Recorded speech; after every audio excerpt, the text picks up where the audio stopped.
bantuan subsidi UTA untuk 8,8 juta tenaga kerja dengan gaji yang kurang dari 3 juta.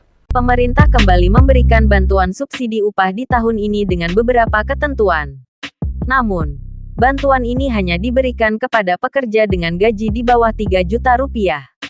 Sebelumnya di tahun-tahun 2020 sampai tahun 2021, bantuan diberikan kepada pekerja dengan penghasilan di bawah 5 juta rupiah.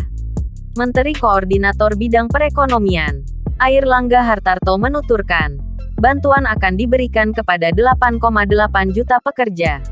Bantuan tersebut melanjutkan program bantuan yang diberikan selama pandemi COVID-19. Pemerintah, kata dia, masih membahas mekanisme pemberian bantuan. Namun dia memastikan, bantuan subsidi upah kepada pekerja dengan gaji di bawah 3 juta rupiah akan diumumkan sebentar lagi. Nah, ini sedang dimatangkan, kemungkinan dalam waktu dekat akan diumumkan. Pemerintah juga memberi bantuan reguler dan bansos pandemi dengan dana program pemulihan ekonomi nasional PEN. Hingga April tahun 2022, dana PEN sudah terkucur 29,3 triliun rupiah dari pagu 455,62 triliun rupiah.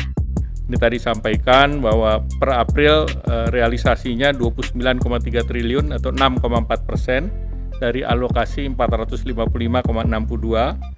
Realisasinya setara dengan 6,4% dari pagu yang tersebar di 3 klaster, yakni klaster kesehatan, perlindungan masyarakat, dan penguatan ekonomi. Terkait perlindungan masyarakat 22,74 triliun rupiah dan penguatan ekonomi 5 triliun rupiah. Ini untuk PKH, sembako, prakerja, BLT desa, dan perlindungan masyarakat 22,74 triliun. Ini untuk PKH, sembako, prakerja, BLT desa, dan bantuan pedagang kaki lima, warung, dan nelayan, dan penguatan ekonomi 5 triliun.